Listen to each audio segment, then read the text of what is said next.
High Commander Zix Valerian Eth Porax, who absolutely despised being called Zixi by the humans, stood before the grand crystalline throne of Her Most Luminescent Majesty, Queen Sparkabutt III. Of course, that wasn't her real name. It was C. Thraxion Nun Celestia. But ever since the humans had gotten a glimpse of her bioluminescent posterior during the first contact ceremony, the nickname had spread like a quantum virus through the galactic networks. The Queen's iridescent antennae twitched in annoyance as she observed the proceedings. Her court of noble Exlaxians filled the massive chamber, their translucent bodies giving off various hues of embarrassment and amusement. The human standing accused before them seemed utterly unfazed by the grandeur, casually picking at something stuck in his teeth. "Your Majesty," High Commander Zix began, her voice modulator struggling to maintain composure, "I demand this human, Dave Big Mac Mackenzie, be formally reprimanded for his," she seemed to choke on the words, "his act of saving my life." A wave of confused chirping swept through the court. The Queen's antennae formed a question mark shape. "Clarify, Commander. You wish to punish someone for preserving your existence?" "It's the way he did it, Your Majesty." Zix's crystalline skin flushed a deep purple of indignation. It was undignified, unseemly, completely against all protocols of the Galactic Safety Code, Section 47, Subsection 12, Paragraph. "I just grabbed her and jumped, Your Sparkly Highness," Dave interrupted, still working on that piece of food in his teeth. Ship was about to explode. No time for filling out the standard form X57B, request for emergency physical contact with a superior officer during life-threatening situations. Several younger nobles had to be escorted out of the chamber, their bodies literally glowing with suppressed laughter. The Queen's personal scribe, Lord Tin Cabals, another human given nickname that had stuck, rapidly took notes with all four of his appendages. "Please, Human Dave, explain the exact sequence of events." Dave shrugged, finally giving up on whatever was stuck in his teeth. "Well, we were on routine patrol near the Crab Nebula. Commander Zixi here." "That is not my name." Commander Zixi was doing her usual thing, explaining how humans were the most inefficient, illogical, and primitive species ever to accidentally achieve faster-than-light travel. You know, her greatest hits collection. The Queen's antennae curled in amusement. She'd heard of the Commander's famous anti-human rants. So there we were, and she's giving lecture number 47, Why Human Emotional Responses Make Them Inferior Officers. That's when our sensors picked up the pirate ship. Real nasty customers, the Graxnars. A collective shudder ran through the court. The Graxnars were notorious for their brutality and their terrible taste in music. They would broadcast ancient human recordings of something called Baby Shark on all frequencies during attacks. Commander Zixi was following standard procedure, sending out warning signals in perfect accordance with the Galactic Code of Conduct. Meanwhile, the pirates were already launching boarding torpedoes. One hit us right in the engine room. Zix interrupted, her voice modulator hitting a pitch that made several crystalline decorations crack. "I was following proper protocol. All emergency situations must be handled according to a 57,000-page manual that assumes everyone involved will act rationally and follow the rules," Dave finished. "Funny thing about pirates, they don't care much for rules." The Queen leaned forward, her bioluminescence intensifying with interest. "Continue, Human Dave." "Well, the torpedo hit caused a cascade failure in our quantum drive. Commander Zixi was still trying to find the correct form to file an emergency evacuation request when I noticed the drive was about to go critical. So I did what any reasonable human would do. I picked her up, tucked her under my arm like a space football, and ran for the escape pod." "He touched my crystalline structure without proper decontamination procedures," Zix wailed. "Would you prefer I had let you become space dust?" Dave asked innocently. "Aye, that's not the protocols clearly state. The best part," Dave continued, now addressing the thoroughly entertained court, "was when she kept trying to file a complaint during our escape. There she was, tucked under my arm, typing away on her datapad. 'Dear Sir Madam Mother, I wish to report a serious breach of physical contact protocols.'" By now, even the Queen's guards were struggling to maintain their composure. "And then," Dave said, building to the crescendo, "when we were safely in the escape pod and watched the ship explode, you know what she said. She turned to me, all proper and formal, and said, 'Human Dave, I must reluctantly acknowledge that your primitive instincts have resulted in a statistically favorable outcome. However, I must still report you for violating Section 234 of the Physical Contact Code, as you failed to maintain the minimum required distance of 2.3 meters during an emergency situation. The Queen's antennae were now tied in knots from amusement. Commander Zix Valerian Eth Porax, is this accurate? Zix's crystalline form had turned a mortified shade of pink. I was merely attempting to maintain proper procedure, Your Majesty. The fact that the humans' random, chaotic actions happen to result in our survival does not excuse. Random. Dave interrupted again. I calculated the exact force needed to lift your crystalline behind while accounting for your density, the ship's artificial gravity, and the structural integrity of your outer shell. I even adjusted my grip to avoid putting pressure on your secondary resonance nodes. Did you think humans survived this long in space by just bumbling around randomly? The Queen's antennae straightened with sudden interest. You were aware of Sclaxian physiological vulnerabilities. Had to be, Dave shrugged. Been working with Zixi for 3 years now. Figured I should know how not to accidentally shatter my commanding officer. Read the whole xenobiology manual, even the boring parts about crystalline maintenance and proper vibration frequencies. The court fell silent. Even Zix stopped sputtering in indignation. The idea that this seemingly casual protocol-ignoring human had actually studied their species in detail was unsettling. The Queen's bioluminescence shifted to a thoughtful blue. Commander Zix Valerian Eth Porax, it seems your assessment of human capabilities may require updating. But, Zix's voice modulator was reaching frequencies only space dogs could hear. Furthermore, the Queen continued, her antennae forming what humans would recognize as a mischievous smile. I am hereby assigning human Dave as your personal safety officer. What? Zix's crystalline structure nearly shattered from shock. Clearly, your dedication to protocols, while admirable, requires some balance. Human Dave has demonstrated both the knowledge and instinct to preserve Sclaxian life under extreme circumstances. You will work together to develop new protocols that incorporate both our traditional procedures and human adaptability. Dave gave a slight bow, though the effect was somewhat ruined by the fact that he was now using a crystalline decoration as a toothpick. Happy to help, your sparkliness. First order of business, maybe we can trim down that 57,000-page emergency manual. I'm thinking a nice summary. Step 1, don't die. Step 2, file paperwork later. The Queen's antennae formed what could only be described as a smirk. An excellent suggestion. Commander Zix, you will work with human Dave to implement these changes immediately. Zix stood frozen, her crystalline form cycling through various colors of distress.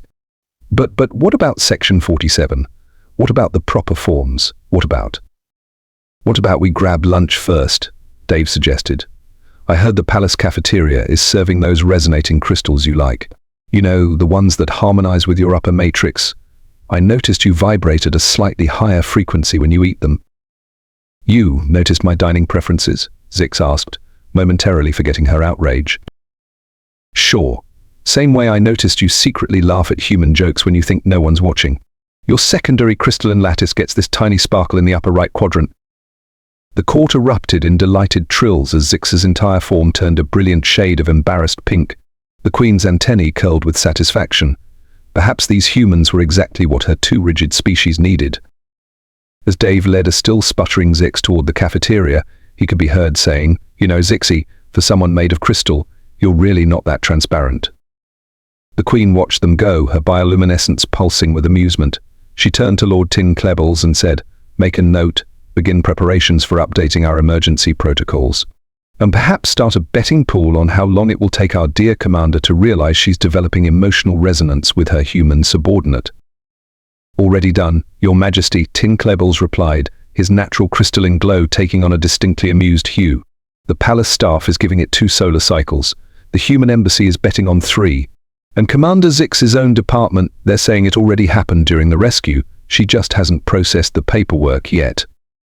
The Queen's antennae formed a perfect loop of delight.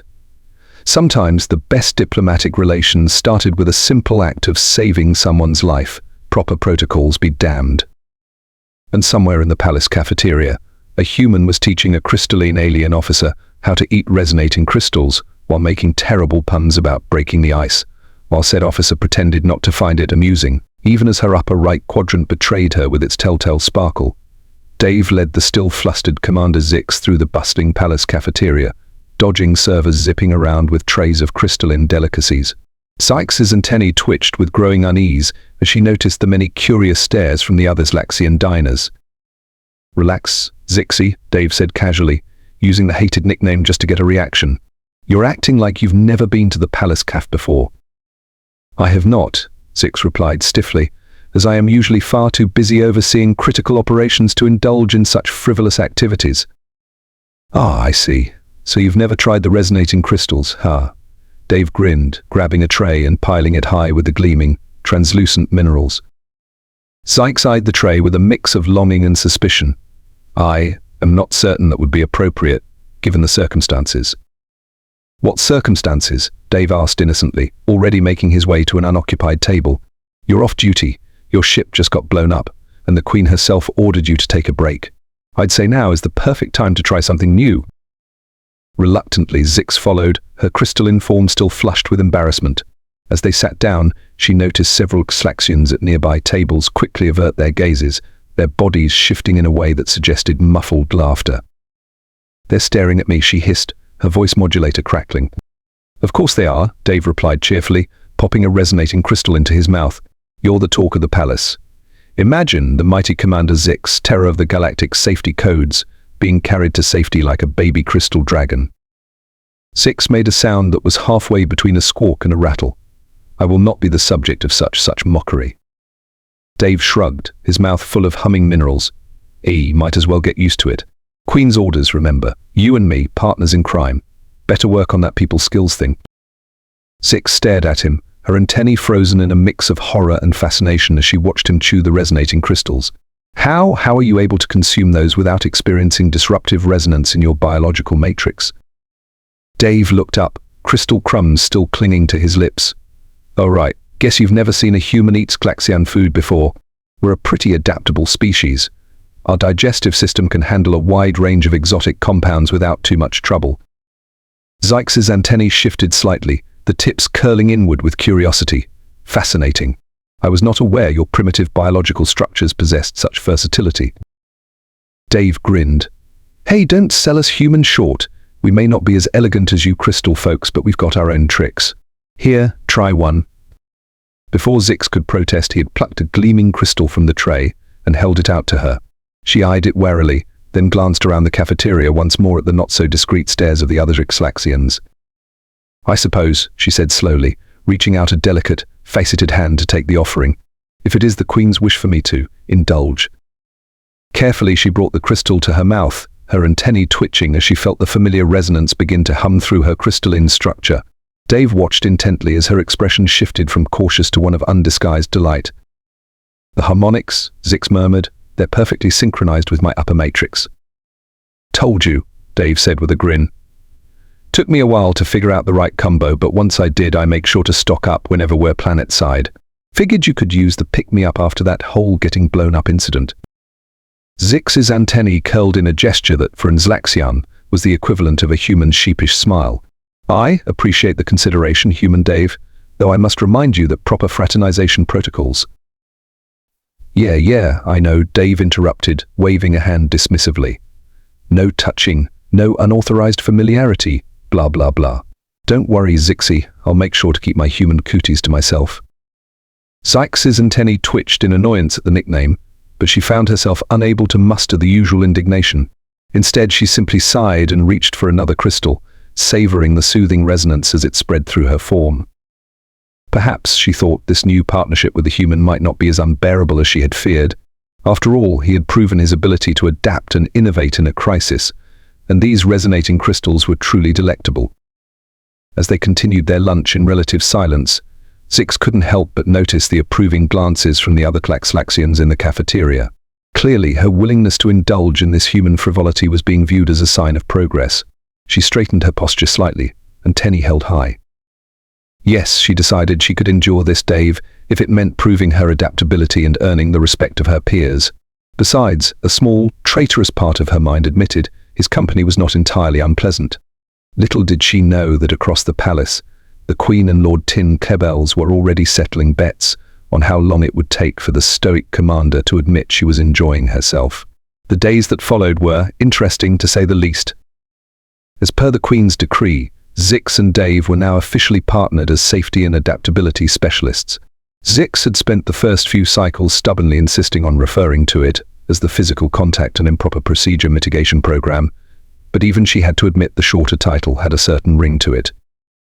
Their first official meeting had been awkward, to say the least.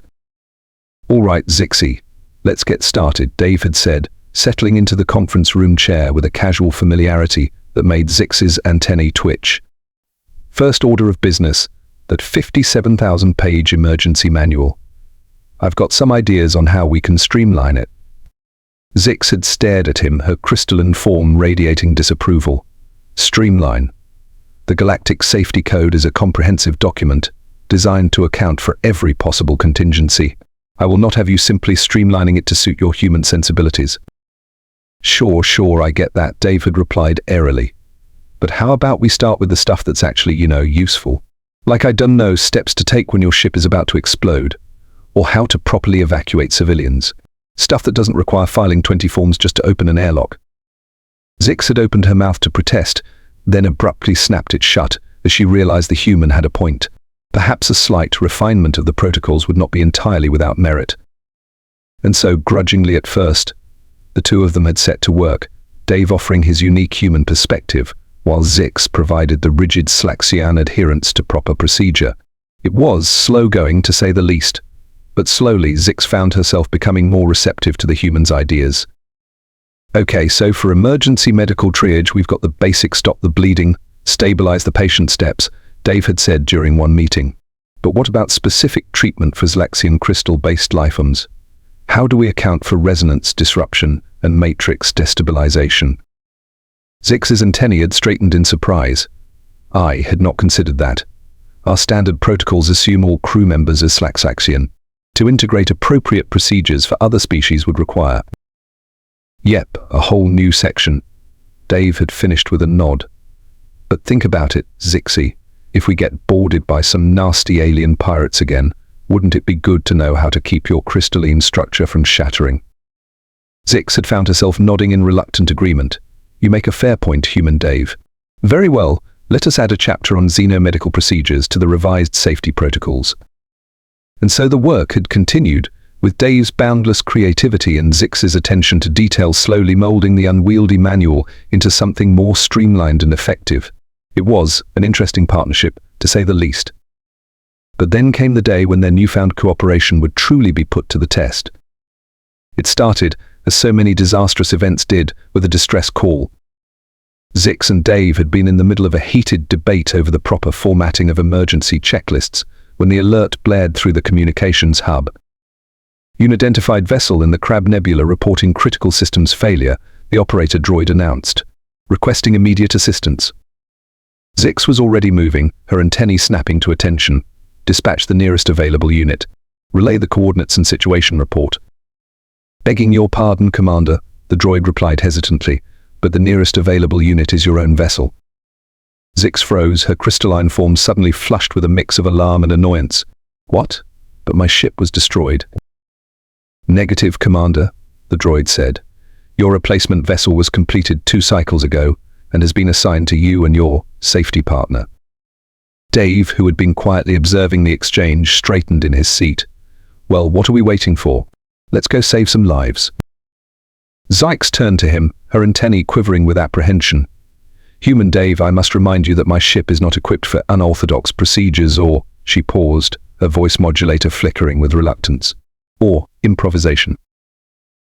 Dave grinned, already heading for the hangar bay. "Then, it's a good thing you've got a human safety officer to help you out, Zixie. Come on, time's a-wasting." With a resigned huff, Zix hurried after him, her mind racing. This would be the first true test of their newly minted partnership, and if she was being honest with herself, a small part of her was intrigued to see how the human would adapt to the challenge. As their sleek new vessel rocketed toward the stricken ship, Zix couldn't help but wonder, would Dave's primitive but innovative approach prove effective? Or would her adherence to protocol once again be the key to success? Either way, she was about to find out. And somehow the thought did not fill her with as much dread as it once would have. The sleek, newly assigned vessel of Commander Zix Valerian Ithporax and her human safety partner Dave Big Mac Mackenzie sped through the swirling clouds of the Crab Nebula, its crystalline engines humming with power. Zix's antennae were twitching with anxiety as she monitored the distress signal. The unidentified vessel reports critical systems failure, but they've provided no further details. We must proceed with caution. Dave nodded, his fingers flying across the ship's controls. Got it. Patching into their comm frequency now. Let's see what we're dealing with. A crackle of static filled the bridge. Then a panicked voice came through. This is Captain Gruel Zath of the transport ship, Nebula's Gem. Our quantum drive just went critical. We're venting atmosphere and losing containment fast. Need immediate evac? Coordinates attached? Zix's antennae straightened in alarm. Quantum drive failure. That's extremely volatile. We must move quickly before the entire vessel detonates. On it, Dave replied, his brow furrowed in concentration as he plotted a course. Hang tight, Zixie, we're going to have to get in close and... Physical contact protocols. Zix interrupted, her voice modulator reaching a high pitch. We cannot simply get in close without proper safety measures in place. The Galactic safety code is quite clear on. Zixie, people are going to die if we don't act now. Dave snapped, his normally easygoing demeanor replaced by grim determination. You want to file the paperwork later, that's fine, but we got to save those folks first. Zax's antennae twisted in a frustrated pattern, but before she could argue further, the comm system crackled to life again. Nebula's Gem to unknown vessel, we're losing structural integrity. The drive's about to blow. If you can't get us out of here in the next cycle, forget the evac and just run. Save yourselves. Dave's eyes widened. We're out of time. Zix, you got to trust me on this. Zix hesitated, her crystalline form shimmering with indecision. Then, with a resigned huff, she nodded. Very well, human Dave. Lead the way. Dave flashed her a quick grin. Knew you'd see it my way. Hang on tight. With that, he gunned the engines, steering the sleek vessel on a direct course toward the doomed transport ship.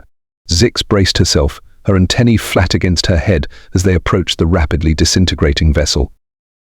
Dave, we're too close, the safety protocols. Forget the protocols, Zixie. Dave shouted, his fingers dancing across the controls. Tractor beam, full power. A brilliant beam of energy lanced out, enveloping the Nebula's Gem just as the quantum drive reached critical mass. Zix watched in awe as Dave skillfully maneuvered their ship, pulling the stricken vessel away from the volatile core seconds before it erupted in a blinding flash of light.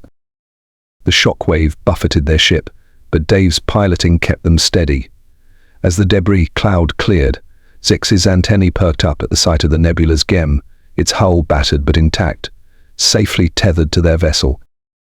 You did it, she murmured, her voice modulator tinged with disbelief. Dave flashed her a proud grin. Told ya, Zixie, sometimes you just gotta trust your instincts and go for it. Zix's antennae curled in a considering gesture. I suppose your primitive approach did prove effective in this case, though I must insist we still file the proper forms regarding the use of unauthorized tractor beam protocols.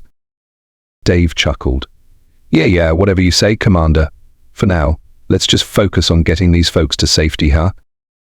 As they hailed the Nebula's Gem and began the delicate process of transferring the shaken crew, Zix found herself observing the human with newfound respect.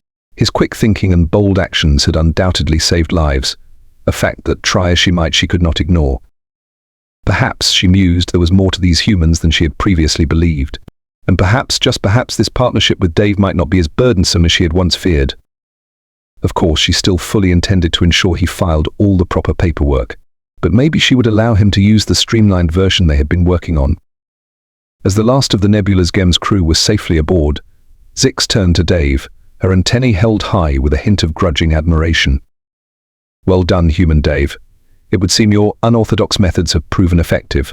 I shall make sure to include a favorable addendum to the mission report.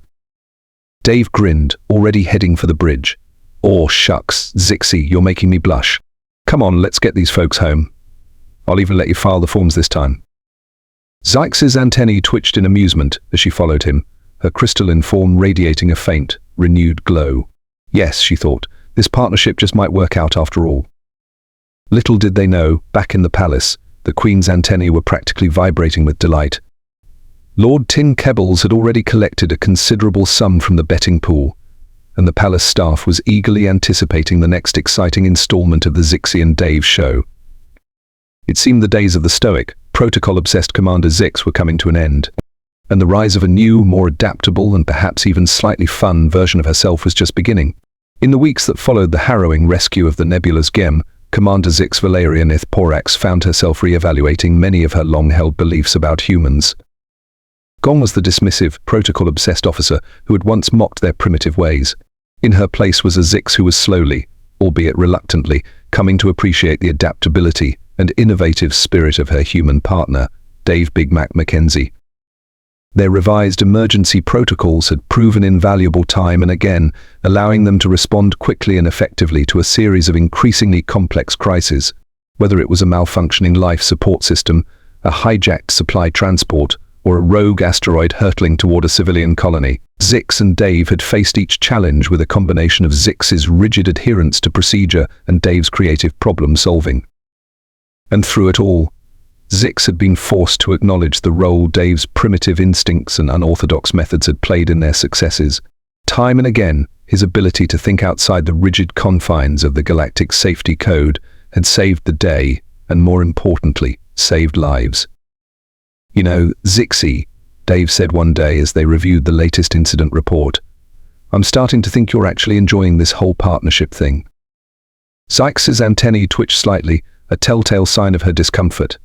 "I would not go so far as to say that, human Dave. I am merely acknowledging the pragmatic value of your particular skill set." Dave grinned, clearly sensing her defensiveness. "Oh, come on, admit it. You're impressed by my human awesomeness." "Impressed is a strong word," Zix huffed, her crystalline form shifting to a faint pinkish hue. "I simply recognize that your unconventional approach has proven effective on occasion." "Effective? Try indispensable," Dave countered, leaning back in his chair. "Face it, Zixi, you'd be lost without me. Who else is going to remind you to stop and smell the resonating crystals every once in a while, huh?" Zix's antennae curled in what could only be described as a grudging smile. "I suppose you have a point. Though I must insist that we continue to adhere to proper protocols as much as possible." Yeah, I know," Dave said with a dismissive wave. "Wouldn't have it any other way, Zixi.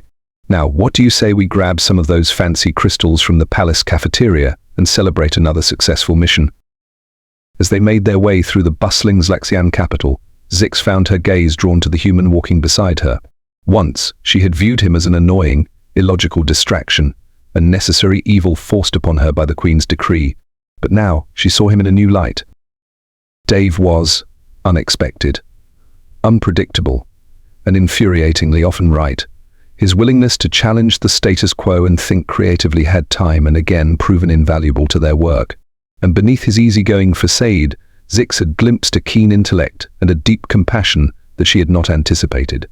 Perhaps, she mused, her initial assessment of humans had been short-sighted.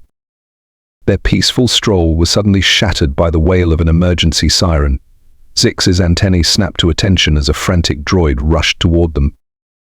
"Commander Zix, human Dave, there's been an incident at the palace.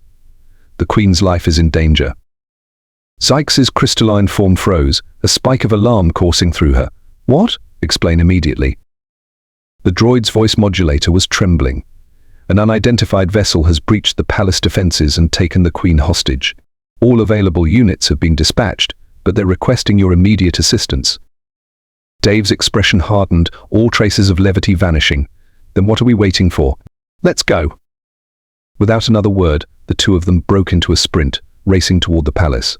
Zix's mind was a whirlwind of emotions, fear for the Queen's safety, concern for her homeworld, and a growing sense of determination. This was no time for protocols or procedures. This was a true crisis, and Zix knew with unwavering certainty that she and Dave were the ones best equipped to handle it. As they reached the palace gates, Zix turned to her human partner, her antennae held high with resolve. "Dave, I need you to listen carefully. Forget the safety code, forget the forms, this is a matter of life and death. Are you prepared to do whatever it takes to save the Queen?" Dave met her gaze, his expression matching her own. "Just tell me what to do, Zixi. I'm with you all the way." Zix nodded. a renewed sense of purpose filling her. Then let us go, human Dave. The fate of our world rests on our shoulders. With that, the two of them plunged into the chaos of the palace, ready to face whatever challenges lay ahead. For Zix, this was no longer just about duty or protocol. It was about protecting her home, her people, and the monarch she had sworn to serve. And with Dave by her side, she knew they would find a way to overcome even the gravest of threats. The future of the Xlaxian Empire hung in the balance, but Zix and Dave were prepared to face it, united in their mission, and forged by the trials they had already endured. Whatever lay ahead, they would confront it together, as partners, as allies, and just maybe, as friends.